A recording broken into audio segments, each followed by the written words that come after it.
I kind of wanted to go over my own experience, my latest suicide attempt, as it were, and kind of talk about, like, the steps that I went through.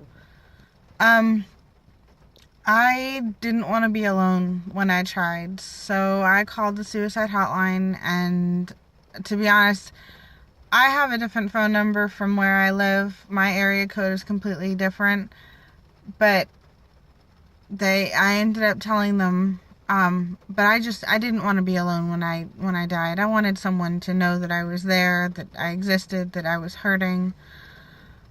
So long story short with that, they did end up calling the police and an ambulance, and I want to thank those officers. I was probably not the nicest person they had met. I was a little derogatory. I didn't understand why there had to be three. Why couldn't they let me die in peace? I was not happy with any of it. So I just want to say thank you to them in advance, or after the fact. But going to the hospital, I mean, I was scared and I was nervous and I didn't want to be there because I've been in psych wards before and I didn't like them. They were regimented. They made me feel like I was some sort of prisoner. They made it seem like I was, manipulating the system and trying to get all of this stuff from them, and I couldn't handle it. I didn't want to go back to somewhere like that. So I get to the hospital. They patch me up. They're, for the most part, they're really nice. They stitched up the wound. I had slit my wrist and let me get off of my little morphine overdose, which apparently, when it gets older, it gets less effective. And then they put me up on a locked ward. And this wasn't the ward that I was going to stay on, but I already felt extremely nervous because I don't like being in locked places. It's got nothing to do with closed places and things like that. I strictly just don't like being in locked places. Places I can't get out of if something happens. If I need to run away, it's like a fight or flight sort of thing. They were pretty nice to me there. I was a little groggy and I was definitely probably not the best patient coming down off of, morphine. And I had tried to overdose. This wasn't an addiction or anything. I had legitimately tried to overdose on morphine. And they were pretty nice. They talked to me. And I was very honest. I asked them, is there any way I can get out of this? Can I go home? I just want to go home now. What else is there for me to do? And they ended up saying no and putting me on the psych ward. Now, I want to give you the difference between the two psych wards. The very first one I entered treated me terribly. Like I said, I felt like I was a prisoner. I was being manipulated. They didn't care so much about, what I was doing as to, they thought it was this big joke. It was a day-to-day thing. I mean, this was my life right now. This was what I was doing. And I was stuck here. I didn't want to be here. I didn't ask to be here. And that psych ward didn't do a very good job of making sure that I didn't have any items on me. And I ended up sneaking in with a plastic knife and a broken toothbrush, which someone else snuck in for me. And I managed to cut my wrist again. And I managed to go out during their smoke breaks and put out cigarettes on my arm.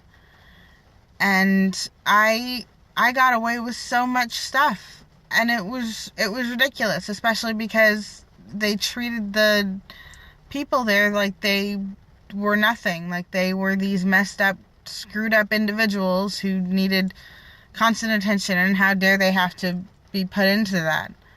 But this latest psych ward that I was in, it felt more like a little more homey, I guess. I mean, there wasn't a whole lot to do. They didn't have a lot of groups to attend. They didn't really get everyone together. It was kind of, you do your own thing. If you want to draw, you draw. If you want to write, you write. You know, you do what you can with what makes you feel most comfortable. And while there, of course, I'm going to suggest some improvements and things like that, it was an incredible step up from what I was before. But it was a psych ward, and that did mean taking your medication. And they were very understanding when I told them, I have severe anxiety, and this is over the top because I can't get out that door. I mean, I can try to get out that door, but I can't. I won't get there. I told them how nervous I was, and they would look into it. They'd try and prescribe me something that they thought would help. They were really kind of more interested in my story than I thought they would be. I thought I would just be another person passing through no one would care about.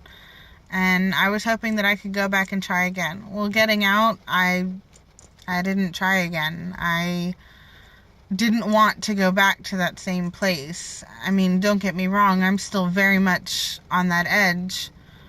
But I don't want to go back to that place and prove to them that I couldn't do it. And that's the kind of emotion I think a psych ward should instill in its patients, is we don't want to come back to this place. We want to get out of here, and we want to be able to prove to you that we're better people for it. And so I want to say thank you to them just as well. They did help me a lot. But I want the truth to be out. Everything is regimented. You lose everything. You don't get anything. You can keep maybe a book or a water bottle, but I mean, this psych ward, they were strict as hell. You couldn't sneak anything in. I had trouble getting past sneaking a plastic fork that I ended up breaking and trying to use to cut my wrists. I mean, I was determined. So I appreciate them for that after the fact, but it kind of made me feel like a criminal again. And I want people, before they do this, I want you guys to know, because I felt totally betrayed when this happened. The suicide hotline, if they believe you're in danger, they will call someone. They will call the cops. They will use the locator on your phone. They will find you because they don't want you to die. And right now, I don't want you to die. I want you to live and to be able to tell your story like I'm telling my story, and to get to a place where you're not in such a horrible state. And I understand that it's going to take a long time, and there's so many obstacles that are going to be in your way, and there's so many things that could go wrong. But I feel like I may hold resentment towards the suicide hotline for a lot, because I didn't know they were going to call the cops the first time I did it. I did know the second time, but I was hoping they wouldn't be able to. They could have saved my life. And I'm saying could have because if the volunteer I hadn't talked me down and kind of convinced me to tell her, no, I'm in Annapolis, or no, I'm in Colorado, or I'm in Denver, or any of those things, if she hadn't been able to convince me to tell her, those cops never would have shown up. And they didn't accuse me. They didn't say, we need you to stand behind the car. They didn't treat me like I was this terrible person. They just, they talked to me. And one of the cops actually shared his story. He goes, you know what? I'm dealing with something quite similar. My niece died of suicide. And I wanted to tell him off, but I couldn't, because so he knew what it was like on the other side. So anyway, I just wanted to share my story about my little trip. I was in the psych ward for about 5 days before I was released, and I now see a therapist and a psychiatrist. And I hope that things go better for me, just as I hope they go better for you. Feel free to message me. My door is always open. My quote-unquote door is always open. If you want to share your story, I'd love to hear it. If you just want to ask me more questions about mine, I'm happy to answer. But I want you guys to know before you go into this and feel betrayed and feel like you have to try again just because they did something you didn't expect, like, call the cops or call an ambulance or something. I want you to be aware that there are people out there who, whether you like it or not, want to save your life. And what you do after that is kind of up to you. But I hope that you decide to stay here.